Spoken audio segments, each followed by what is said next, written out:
ঢলাত দিন দুপৰতে ডকাইতি কাণ্ড গডৰেজ ভাঙি নগদ ধন লৈ যায় ঘৰত সোমাই কিশোৰী এগৰাকীক চোকা অস্ত্ৰৰে আক্ৰমণ আৰু মূৰত দুটাকৈ চিলাই পৰে তিনিচুকীয়া জিলাৰ ঢলা আৰক্ষী থানাৰ অন্তৰ্গত বৰমুৰা মিৰিপথাৰ গাঁৱৰ বীৰেন কলিতাৰ বাসগৃহত কালি আবেলি 5 মান বজাত ঘৰত কোনো নথকাৰ সুযোগ গ্ৰহণ কৰি দুজনীয়া ডকাইতিৰ দলে মুখত কলা কাপোৰ বান্ধি ঘৰত প্ৰৱেশ কৰে আৰু ঘৰত থকা কিশোৰীজনীয়ে চিঞৰ বাখৰ কৰাত কিশোৰীজনীক চোকা অস্ত্ৰৰে আক্ৰমণ কৰে মূৰত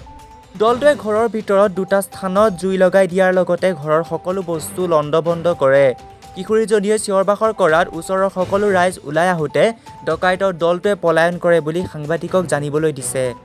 ঘটনাস্থলীত ঢলা আৰক্ষী থানাৰ আৰক্ষী দল উপস্থিত হৈ ইতিমধ্যে তদন্ত আৰম্ভ কৰিছে বাতৰি সংগ্ৰহ কৰা সময়লৈকে উক্ত ঘটনাৰ লগত জড়িত লোকসকলক আটক কৰিবলৈ সক্ষম হোৱা নাই মানে মানুহ তেনেকৈ নাছিলে দেউতা বজাৰলৈ গ'লগৈ মাও এই ওচৰতে দাদা এজন আছে দাদা ঘৰলৈ গ'ল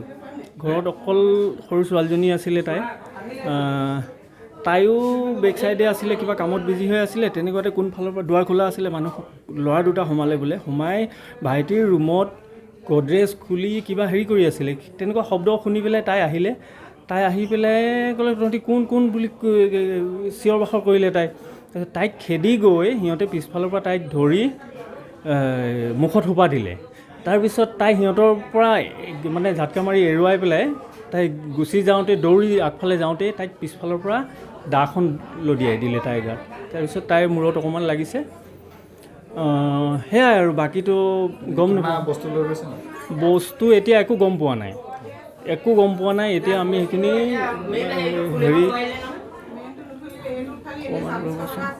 তো হেৰি আছিলে কেছ পইচা বেছি নাই 3,000 মান টকা আছিলে কিবা আৰু সেইখিনিয়ে নিছে আৰু ইটো আৰু এটা গডৰেজ খোলা হ'লে কিন্তু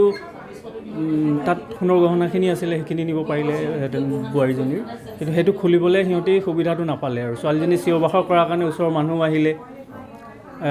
সেই তাৰপিছত সিহঁতে পিছফালেদি আৰু